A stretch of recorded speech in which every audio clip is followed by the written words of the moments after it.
व्यक्तिमत्वाचे विविध आयाम आहेत. लेखिका तर तुम्ही आहातच, पण तुम्ही अनेक व्याख्यानं दिली आहेत, कथाकथनाचे अनेक कार्यक्रम केलेले आहेत. तर त्या कथा सगळ्या माझ्या स्वलिखित आहेत. हां, कारण मला वपूंनी सांगितलं होतं की कथा सांगायची तर शक्यतो लेखकांना आपली आपली सांगावी, नाईलाज असेल तरच दुसऱ्याची दुसऱ्याची सांगावी. तर तुमच्या स्वलिखित कथाकथनाचं म्हणजे आजच्या लेखिकांना तुम्ही कसं सांगाल, की कथाकथन कसं करावं? मुळात एक लक्षात ठेवलं पाहिजे की गोष्ट सांगणं वेगळं आणि कथाकथन वेगळं. गोष्ट आपण लहान मुलापासून अगदी एक होती चिऊ एक होती कऊ इथपासून सांगतो, पण कथाकथन म्हटलं की त्याला एक थोडा वेगळा अँगल येतो.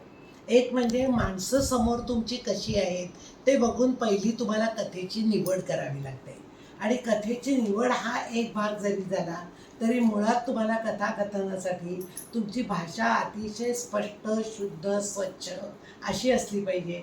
अशुद्ध शब्द कुठेही उच्चारता जाता कामा नये, त्याचा हास्यास्पद होतो. आणि मुळात ती कथेबद्दल जर सांगायचं झालं तर खरं तर आपण त्याची कार्यशाळा घेऊ शकतो, इतकं त्याच्याबद्दल सांगण्यासारखं आहे.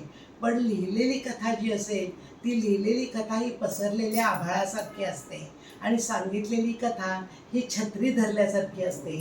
ती लिमिटमध्ये घेऊन आपल्याला ती संपवावी लागते आणि टोकदार करावी लागते, आणि लोकांच्याकडून लोकांची उत्सुकता किती ताणली जाईल ते जास्त बघणं महत्त्वाचं आहे. त्यामुळं थोडक्यात मला असं सांगता येईल की समोर मुलं आहेत का स्त्रिया आहेत का पुरुष आहेत हे बघून पहिली निवड करा. नंतर त्या कथेमध्ये जास्तीत जास्त तो रटाळपणा असू नये, म्हणजे तुमची निवेदन शैली अशी असली पाहिजे की संवाद त्याच्यामध्ये अधिक असला की कथाकथन खुलतं, आणि तुमचं बाकी प्राकृतिक वर्णन वगैरे जर असेल तर माणूस त्याला कंटाळतो. म्हणजे थोडक्यात मी तुम्हाला असं सांगू शकेन की कथेमध्ये तुम्हाला नाट्य तर जरूर पाहिजे, पण ते नाटक असता कामा नये. म्हणजे शिवाजीनं तलवार उपसली असं म्हटलं की कमरेची तलवार उपसून दाखवायची काही गरज नाही, पण तुमच्या शब्दात अशी धार पाहिजे की शिवाजीनं तलवार उपसली हे त्याच्यावरूनच लोकांना कळलं पाहिजे. त्यामुळे ते नाटक नको. दुसरी महत्त्वाची त्यातली गोष्ट म्हणजे अशी आहे की अभिनय तर तुम्हाला त्याच्यामध्ये पाहिजेच पाहिजे.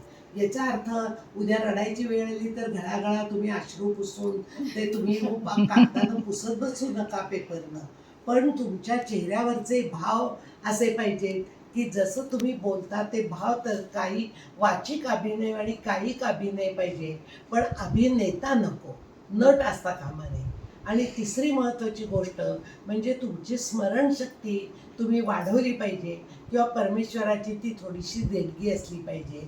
स्मरणशक्ती पाहिजे पण पाठांतर नको, कारण पाठांतर केल्यावर मधली ओळ विसरली की पुढची ओळ काय आहे ही विसरली जाते. आणि शक्यतो आपलीच कथा आपण जर सांगितली तर ती कशी आपण माणसांच्या दृष्टिकोनातून फिरवू शकतो, आणि तुम्ही उच्चारलेला शब्द इतका स्पष्ट आणि सावकाश असला पाहिजे की तुमच्या समोरच्याच्या हृदयाशी जाऊन तो भिडल्यानंतर तुमचं पुढचं वाक्य आलं पाहिजे. याचा अर्थ प्रत्येक वाक्य झाल्यावर थांबून थांबून कथा सांगू नका, आणि कथा लोकांच्या डोळ्यात बघून सांगा, वर आकाशाकडं बघून किंवा खाली बघून सांगू नका.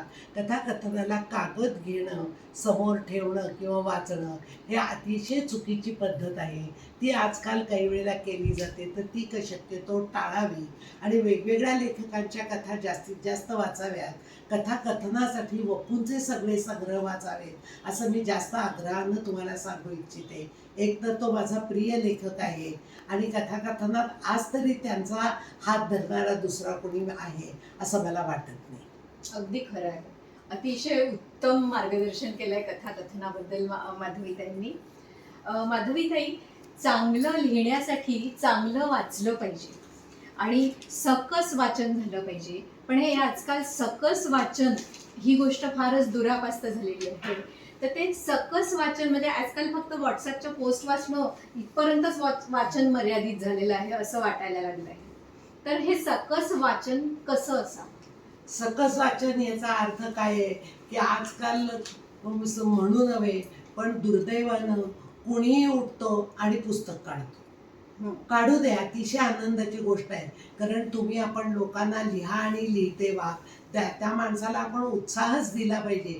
तू लिहितोयस हे खूप चांगलं केले, छापलेस हे जास्त छान केलं पाहिजेस. पण मुळात त्याला जुन्या चांगल्या लेखकांची नावं आपण सांगून ते तू आधी वाच असं सांगितलं पाहिजे. आणि ते वाचून तुझ्या मनाशी व्यक्तिगत स्वतः विचार कर की या लेखनामध्ये मी कुठं बसतोय. याचा अर्थ मी असं म्हणणार नाही की आम्ही पु ल, वपू, जयवंत दळवी त्यांच्यासारखे किंवा GN सारखे आम्ही लेखक व्हावे. तसे आम्ही होणं शक्य नाही आहे, कारण प्रत्येकाचं व्यक्तिमत्व वेगळं आहे. पण पर्वतीवर जर जायचं असेल तर अगदी शिखरावर नाही, पण पर्वतीच्या निम्म्यापर्यंत तरी आम्हाला चढता आलं पाहिजे. आमची वाक्यांची मांडणी किंवा कथेतली घटना असेल त्या घटनेची मांडणी कशी आहे हे या जुन्या लेखकांकडून कळतं. त्यांना जर समजा एखाद्याला चरित्र लेखनाची आवड असेल तर त्यानं एक लेखक घ्यावा आणि त्या सगळ्या लेखकांची चरित्रच वाचून काढावी. एखाद्याला प्रवास वर्णनामध्ये इंटरेस्ट असतो तर त्यानं प्रवास वर्णनच सगळी वाचावी. म्हणजे आज प्रवास वर्णन, उद्या कथा, परवा दिवशी कादंबरी, मग कविता असं वाचायला घेऊ नये. एकच प्रकार असेल तर तो एकच प्रकार सिस्टमॅटिक वाचला. मग तुम्ही एक लेखक घ्या किंवा एक प्रकार घ्या. लेखक एक जर धरला जयवंत दळवी तर सबन जयवंत दळवी वाचा. वपू वाचले तर पूर्णपणे वपूचं सगळं वाचा.